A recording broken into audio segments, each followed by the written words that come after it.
अस्सलाम वालेकुम, कैसे हैं आप साहब? उम्मीद आप सब खैरियत से होंगे। मैं मोहम्मद फयाज़ अज़रबैजान से। दोस्तों, जब भी आप कहीं भी विजिट करें ना, आप चाहे आप एक शहर से दूसरे शहर जा रहे हैं आप, या एक कंट्री से दूसरे कंट्री में जा रहे हैं आप, तो कोशिश किया करें कि आप अपनी चीज़ों की खास तौर पर हिफाजत किया करें। ठीक है। यहाँ एक भाई इसी तरह आए हैं अज़रबैजान में, और हॉस्टल में स्टे किया उन्होंने। और जो उनके पास पैसे थे, करेंसी, वो बता रहे थे कि उनकी करेंसी यूरो में थी। 2500 यूरो वो बता रहे हैं। उनके बैग से किसी ने निकाल लिए हैं। अब बैग से निकाले हैं, वो से पैसे तो खैर नहीं मिले, और पुलिस कंप्लेन की, लेकिन उसने वो यहाँ रुके ही नहीं है, वो यहाँ से चला गया। अब जिस बंदे को उसे शक था, उसी से उसने टिकट करवाई है। टिकट भी उसने यहाँ से अबू धाबी, और अबू धाबी से इस्लामाबाद। लेकिन यहाँ का अबू धाबी का ये रूल है कि अगर आप अबू धाबी से, मतलब बाकू से अबू धाबी आप जाते हैं, तो आपको टर्मिनल वहाँ चेंज करना पड़ता है। तो वहाँ आपको ट्रांजिट वीज़ा चाहिए होता है लाजमी, अदरवाइज़ वो आपको मतलब है कि अलाउ नहीं करते, वो बोर्डिंग नहीं करेंगे आपकी। तो ये मुझे मिला था इसी का बंदा, तो मैंने से बताई भी थी ये बात कि भाई बोर्डिंग आपको वो नहीं इशू करेंगे, ट्रांजिट वीज़ा वो आपको नहीं है आपके पास। वो बात नहीं माना मेरी, वो यहाँ से चला गया। अगले दिन मुझे कॉल कीजिए कि ये वाकई मसला हो गया जी, वो मुझे उन्होंने की भाई टिकट ज़ाया हो गई है।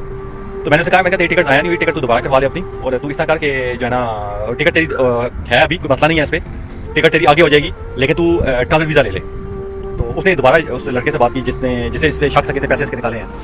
उसने क्या किया जी कि इसे नई टिकट दोबारा इशू करवा दी इसे। ठीक है, दोबारा से नए पैसे दिए हैं, और इसके बैंक से 2500 यूरो भी निकाल लिए गए हैं। क्योंकि मेरे घर के पास था वो हॉस्टल, तो मैंने क्या किया कि जब मुझे इसने बताया, पता था पाकिस्तानी है, ठीक है, एक रेफरेंस भी दिया था उसने। अब हुआ क्या कि पुलिस कंप्लेन, मैं उसके साथ चला गया पुलिस कंप्लेन करने के लिए। पुलिस कंप्लेन होगी, लेकिन उसने क्या किया जी, वो अगले ही दिन यहाँ से चला गया मुझे बताए बगैर। ठीक है। अब क्योंकि मेरे उसके पास तो यहाँ का लोकल नंबर नहीं था, मेरे पास था, तो मुझे वो पुलिस वाले बार बार कॉल करें। पुलिस वाले को मैंने कहा जी वो तो यहाँ से चला गया। कहते हैं आप क्या करना है बताएं। अब हमने उस बंदे को भी उठा लिया। मैंने कहा छोड़ से, आप क्या करते हैं, आप बंदा तो यहाँ नहीं है। तो फिर वो खैर उसने मुझे कहा यार आप इस तरह की कंप्लेंस क्यों करते हैं, इसका मतलब ये कंप्लेन ही झूठी है। तो कहने का मकसद आप लोगों को ये होता है कि मेरा बंदे से भी रब्ता हुआ, कहता है यार कि मैं आऊँगा 1-2 दिन, फिर ये करूँगा तो वो करूँगा। मैंने कहा यार भाई ठीक है, कोई मसला नहीं है, तू आ या ना, इससे कोई फर्क नहीं पड़ता, तो मैं अब नहीं करूँगा तुम लोगों के साथ। ठीक है, तू जानो तेरा काम चले। कहने का मकसद आप लोगों को ये होता है कि अगर आप यहाँ आते हैं, कोई मिस हैप हो गया है, अगर आप इनके साथ पुलिस कंप्लेन करते हैं या एम्बेसी में कंप्लेन करते हैं, फिर आप रुकें, उसका देखें तो सही रिजल्ट क्या निकल रहा है। आप बगैर आप वहाँ भी चले गए, उन्हें भी आपने बॉन्ड किया, फिर उसके बाद आप यहाँ से वापस भी चले गए, मूव भी हो गए, तो ये बातें ठीक नहीं होती। तो इस तरह क्या करें। ठीक है, इस तरह करने से होता ही है कि वो कहते हैं यार ये बंदा, ये कंप्लेन झूठी है, ये बंदा झूठ बोल रहा है यहाँ। ठीक है। इसके अलावा भी मुझे बाद में पता चला कि उन्होंने पैसे खाए हैं ऐसे।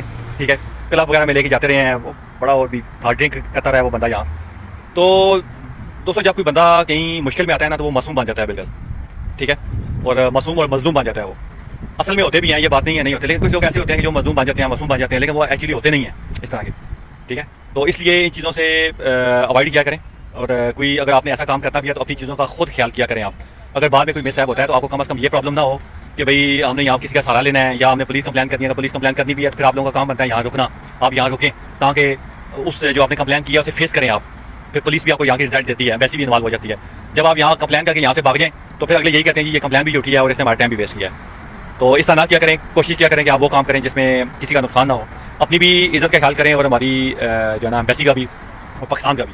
ठीक है, क्योंकि इसका पाकिस्तान के नाम पे असर पड़ता है, ये पाकिस्तानी था। ठीक है, इसी तरह का एक और वाक़या हुआ है, एक इंडियन आया यहाँ। ठीक है, मेरे घर के पास ही हॉस्टल है, वहाँ आते रहते हैं इंडियन पाकिस्तानी। वो क्या हुआ जी, वहाँ इंडियन एक आया, इंडियन ने हॉस्टल का जो था ऑनर, वो मुझे जानता था, वहाँ लड़का जो काम करता है, मैनेजर सॉरी, वो मुझे कहता है जी वो इंडियन है यार, इसे जो है ना हाजिरी नहीं आती, तो पूछो उसके साथ क्या मसला है इसका। मैंने उससे पूछा, उसने कहा जी मुझे एक टैक्सी ड्राइवर ने मारा है और मुझसे $200 उसने ले लिया है। इंडियन था, $200 टैक्सी वाले ने भी ले लिया और मारा भी है। मैंने क्या किया जी, मैंने उसी वक्त कॉल की 102 पे, और बात हुई सारी, मैंने बताया उन्हें, मैंने कहा ये प्रॉब्लम हुई है। उन्होंने कहा जी टैक्सी का नंबर नोट किया इसने गाड़ी का। कहता जी मैंने नोट नहीं किया, मैं घबरा गया था। उन्होंने कहा चले कोई बात नहीं है, हम देख लेते हैं, सर्च कर लेते हैं। मैं काफ़ी टाइम वेट कर रहा, पुलिस नहीं आई। पुलिस बाद में ही मैंने नंबर दे दिया था उसका, नंबर तो उसके पास भी नहीं था, लेकिन उन्होंने व्हाट्सएप पर रब्ता कर लिया, उसके बाद इंडियन नंबर था। अब हुआ क्या कि मैंने उसे कहा भी था पुलिस आई तो मुझे बताना, मैं आ जाऊँगा, मुझे उसने नहीं बताया। ठीक है, पुलिस ने नंबर मुझे लिया था, लेकिन पुलिस ने ये नहीं कहा कि आप किस टाइम आएंगे। उसे मैंने इन्फॉर्म कर दिया था यार पुलिस ने नंबर ले लिया तेरा, जब पुलिस आए तो मुझे बता देना, मैं आ जाऊँगा। उसने मुझे नहीं बताया। 2 दिन बाद मुझे, मैं उसे कॉल भी करता रहा सुबह, मुझे उसने नहीं बताया। जब 2 दिन बाद मुझे उसने बताया, तो पुलिस मुझे उठा के ले गई थी, बड़ा उसने प्रेशराइज किया पुलिस वालों ने मुझे। मैंने फिर कंप्लेन वापस ले ली। मैंने कहा ये कैसे हो सकता है, पुलिस तुझे क्यों कंप्लेन प्रेशराइज करेगी, पुलिस तो कर ही सकती। मैंने कहा चल तू इंडियन एम्बेसी चल, मैं तेरे साथ चलता हूँ। कहता नहीं मैं इंडियन एम्बेसी नहीं जा सकता। अब ये बात बड़ी गौर किया सुने, कहता मैं इंडियन एम्बेसी नहीं जा सकता। मैंने कहा क्यों? कहता मेरा एक मसला चल रहा है। मैंने कहा वजह क्या मसला चल रहा है? कहता जी मैंने 1 करोड़ रुपये का लोन लिया हुआ है इंडिया से, और मैं वहाँ से निकला हूँ, मैं इंडिया भी नहीं जा सकता, मेरी कंप्लेन हुई होगी एम्बेसी में, मैं क्या पकड़ा जाऊँगा। अब ये तो इनके हालात होते हैं। अब आप फिर खुद बताएं हम किन के साथ चलें, किसे आप देखें कि ये बंदा ठीक है, ये राइट पे, अगर इसने कंप्लेन किया तो ये राइट पे है। तो ऐसी चीज़ों से अवॉइड किया करें ताकि किसी का एतमाद ख़राब ना हो। और दुआ में याद रखें। अल्लाह हाफ़िज़।